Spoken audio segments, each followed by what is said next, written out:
Now the next thing that we are going to study is a container. Do you know what a container is? Container is, suppose it is a small box in which we put something and we use it whenever we want it. I'll explain you this with an example.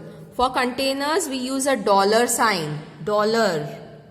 Suppose $A is equal to, I want to write this, I want to put this square 100 in a container. So how will I do it? Square 100 and in double quotes. And whenever we want to use it, what will we do? Print $A. So what have I done? I have given the value to A as square 100. Whenever I use this A na, it will be considered as square 100. See, if I run this program over here, it is printed as square 100. Suppose I want to just print it as 100. So I will specify the value of A as 100 and I'll run this program. See, 100 is printed. If I just want to write square,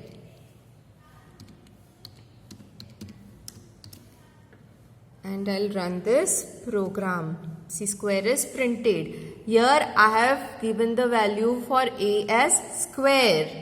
It is same as print command.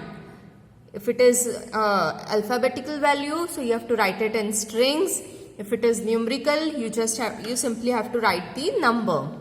Container, it is like a small box and you are using it again and again. If suppose I want to use it here, print $A. After this, first line it will be printed over here. See, I am running this. Over here it is written, na square is again written.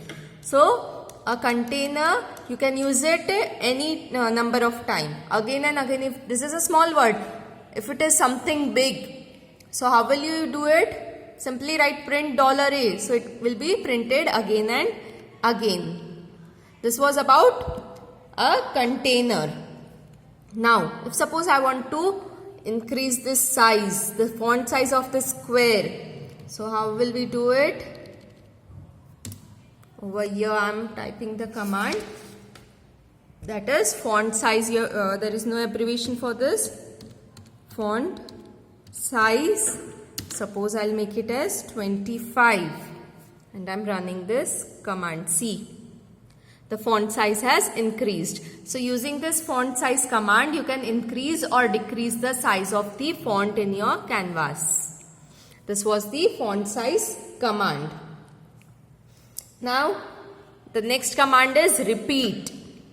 You know, repeat again and again. If you are doing something again and again, we use the repeat command.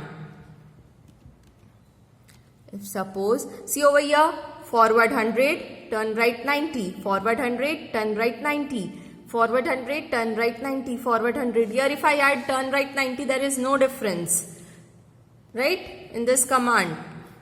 See, I'll show you. And I'll run this command over here. Just the turtle's face will be changing this side. The direction will be changing. So, here 1, 2, 3, 4. 4 times the same commands are repeated, na?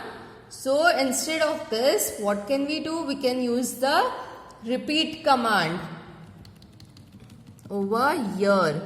How will we write it? See. Repeat. I want to repeat this how many times? 1, 2, 3 and 4. 4 times, na?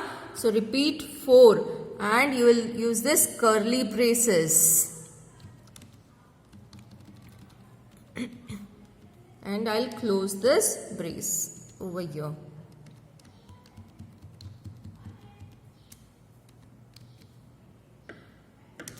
So what does this command do? This will repeat this loop for 4 times. Whatever is there in this curly brackets, it will repeat 4 times. See, I am running the command. See, This is the repeat command. Whatever you type in this, it will repeat it that many number of times, whatever number of times you specify it. If I write repeat only 2 times, so only a L will be made. C. Suppose repeat 3 times, so it will be 3 times. Now repeat 4 times, so a square will be drawn. Clear everyone, the repeat command. That was enough. Thank you everyone.